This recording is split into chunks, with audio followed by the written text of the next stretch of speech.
Nice to have your company, the Contraversial Kiwi. A couple of weeks ago, I spoke to the director of stores at Woolworths, Jason Stockill was his name, about the increase in crime and theft at supermarkets. And I called out those criminals using some pretty colourful language. The guys who go in there and fill their trolleys up. I think I call them arrogant, entitled pricks. People with trolleys full of makeup or chocolate bars, whatever it is. Looks like they're stealing to order in many of these cases. But I was called out big time on social media by a well-known TikToker. He is called the Contraversial Kiwi. He said that I'd got it wrong. He used some pretty colourful language in return. He said I was the arrogant prick. Well, I said, let's go on the show then. And he said yes. Now, if you don't know this guy, he's built up a pretty massive following by calling out supermarkets for their high prices, much of that I agree with actually. And it got me wondering, maybe he had a point. Was I being too harsh calling those who steal arrogant, entitled pricks? So we've got him on the program. I'm used to getting a bit of shit, so I can deal with a bit of stick. It goes with the territory. So I'm open-minded as well. I want to hear what his side of the story is. The Contraversial Kiwi's with us now. G'day, nice to have you here. Hey, how are you? Yeah, good on you for fronting up as well. Yeah, no, not a problem. Appreciate it. Yeah. Yeah. Okay, so I called them, in that heat of the moment, the arrogant entitled pricks, the guys that go in there, fill their trolleys up with Whittaker's chocolate bars or makeup, whatever it is. Looks to me like it is to order. And the way they pull their fingers and walk away. I mean, you can't. What's your reaction? You're pretty upset with me. Well, yeah, it's just the broad statement of arrogant, entitled pricks. It's a generalisation, isn't it? It's a generalisation. Yeah. So there's no doubt that there are people that are stealing alcohol and things like that. And, yeah, they are arrogant, entitled pricks. Oh, you agree with me? I agree with that part of it. Right. But there are many people that are still struggling. I totally agree with you on that. And they shouldn't be in the same category as arrogant, entitled pricks. Did you see the full video? No, I didn't see the full video, but I saw enough to look at it and go, you probably should have made it a bit clearer about who you were talking about. Yeah, that's a fair point. But also, the full video, if you see the full video, there is context around it as well. I'm not sitting here saying that poor people aren't stealing, it's only these prats. A lot of people are, and because they need to, they're struggling. I get that. Yeah. There's not an excuse for it, but I understand it. So I get the wider point. And perhaps you just saw the statement as a generalisation when if there was a wider video to it as well, that maybe you missed. Yeah, but you've got to understand why some of these people are doing what they're doing. So my inbox is absolutely chocker of some horror stories, sad stories of people that are really, really struggling. And these people are going into supermarkets, and I'm not condoning stealing. I'm not condoning that at all. But they'll go into a supermarket and they might take some nappies, or they might take some formula, or they might take something like that to actually feed their children. I'm not saying that's right, but they've been put in a position to have to do that. Can understand it more. I can understand it 100% more. Somebody walks out with a box of alcohol or whatever it is. Okay, those guys are arrogant pricks. They shouldn't be doing that. But we've set up the conditions for it to happen. We have set the conditions up. Yeah. Yep. And unfortunately, mainstream media's got a lot to do with that.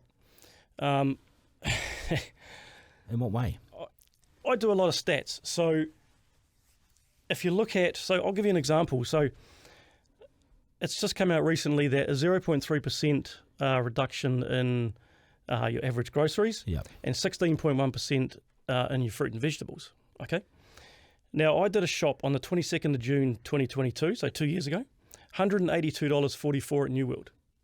I did exactly the same shop at exactly the same store on 11th of July 2024, so 2 years later. Good. Yep. So this is actually in mainstream media's benefit because I'm giving them an extra year. Yep. So that shop came out at $221.53. So the percentage was? $39.09 extra. $39 or 39%? No, $39.09 extra. Yep. Okay, so hasn't gone down by 16.1%. Yep. It's gone considerably up. Of course it has. Then they talked about vegetables going down by 0.3%. Yep. Once again, I did a shop on the 21st of May, 2024, $28.27. I did another shop on the 11th of July, $29.07, so up about $1. Yeah, so they're cartels, aren't they? So where are they getting their stats from?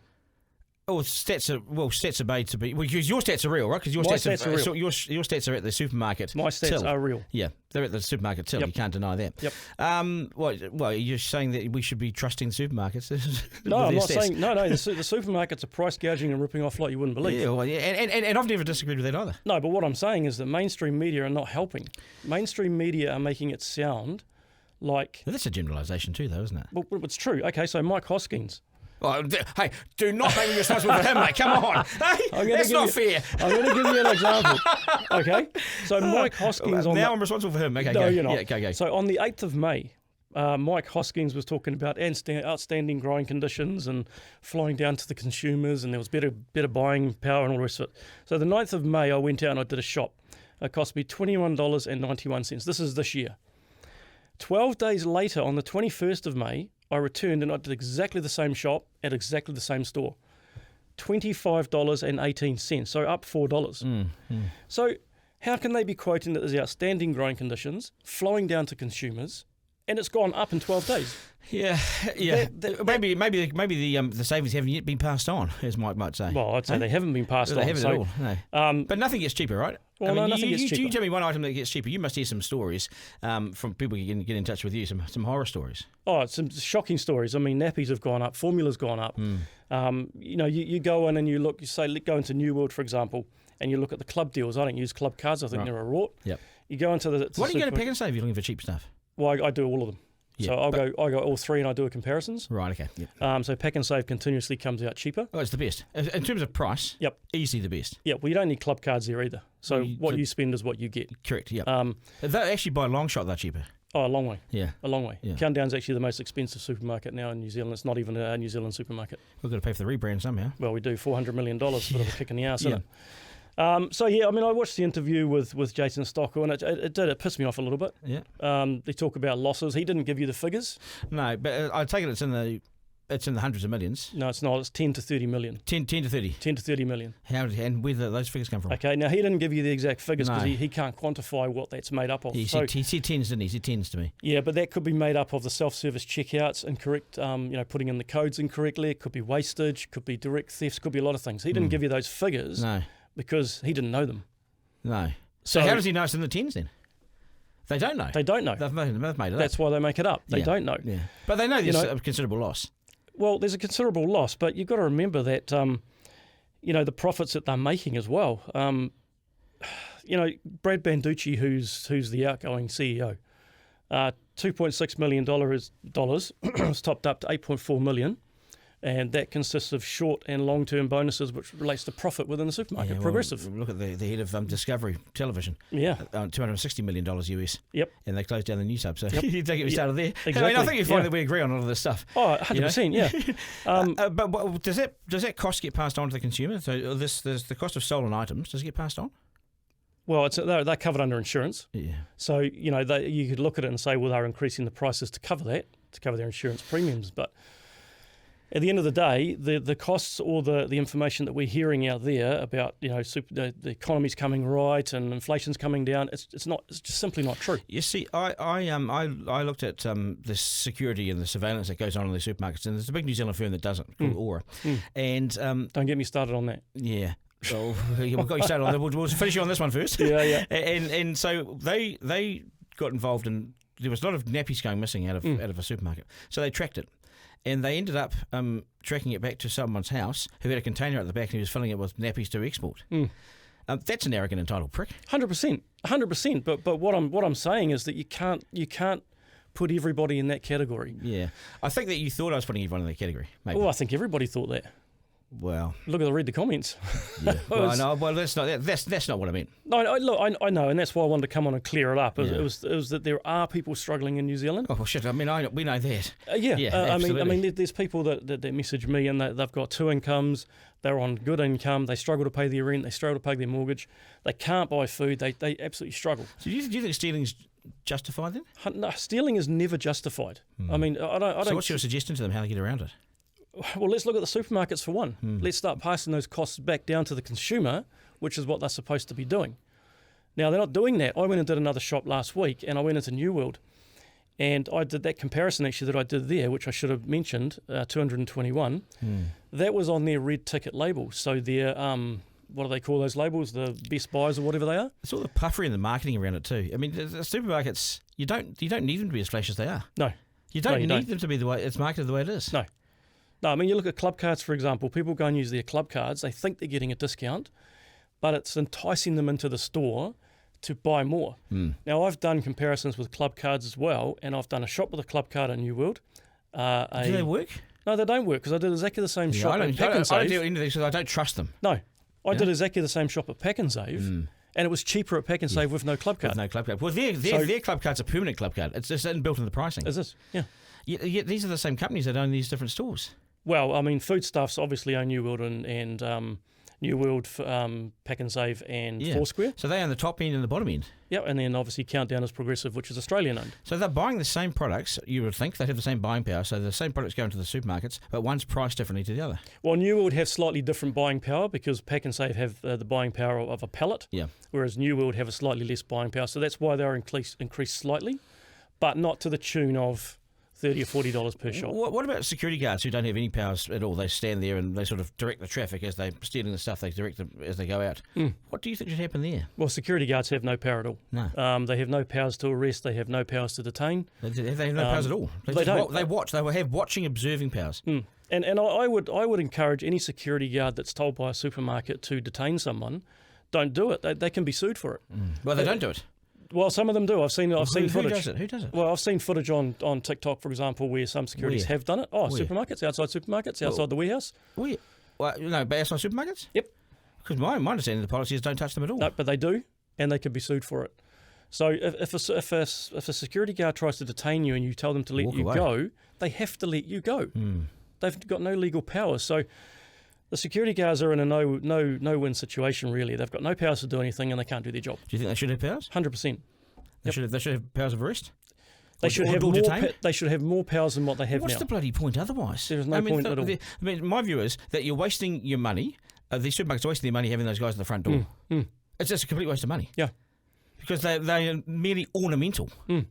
Statue, bro. They're statues. I've got messages in my inbox where the store managers at supermarkets have told their staff to follow a shoplifter around the shop. Now, that's just antagonising. To do what? Exactly. You can't do anything. It's antagonising. It infuriates the person that's doing the shoplifting. They should be in Wellington lobbying for greater powers, if anything. They should be. They should be. But then the supermarket workers should not be put in that position where they're being told to follow an offender around a shop. It's absolutely ridiculous. What about the price of milk? Why is it so high? Oh, why is butter so high? Yeah, why? Why? We make it here.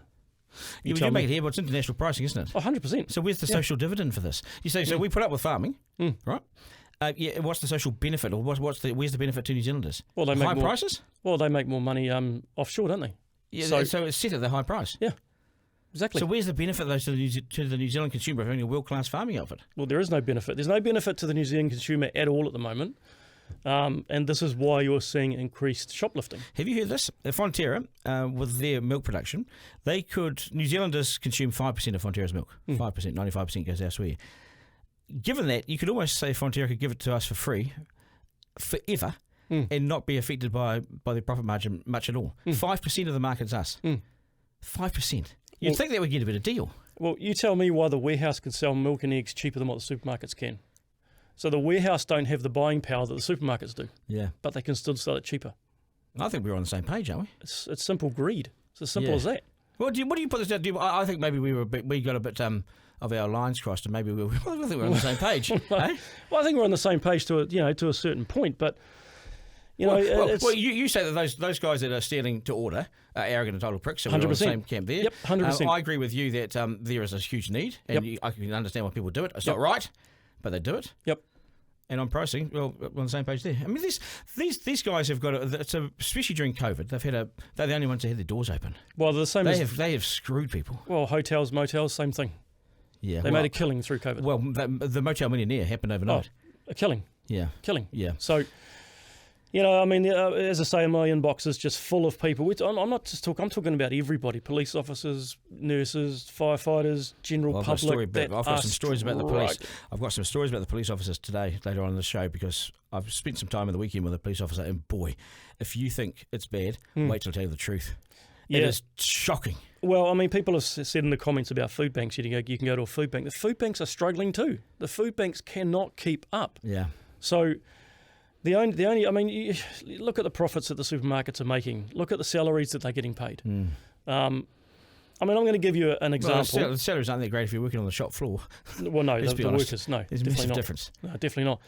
I mean, it pisses me off. I mean, Jason Stockill, the director of stores, when they had the rat infestation down in Countdown. Yeah, down and in they made the staff to clean it up. Well, he made him clean it up. They didn't close the store until MPI got involved. And then MPI put the pressure on with me putting pressure on MPI, and they finally closed the store. Yeah. Now, they tried to open that store multiple times while it hadn't been. I don't think you're getting a Christmas card. I'm not getting any Christmas cards. No, definitely not. Hey, it's good, nice to meet you. Yeah, you too. Yeah, and keep up good work, and see if we can resolve things. Oh, you know, it's just a bit of chat, eh? Yeah, good on you, mate. No, I appreciate your time, and thanks for joining us. No worries. Good on you. Duncan Garner.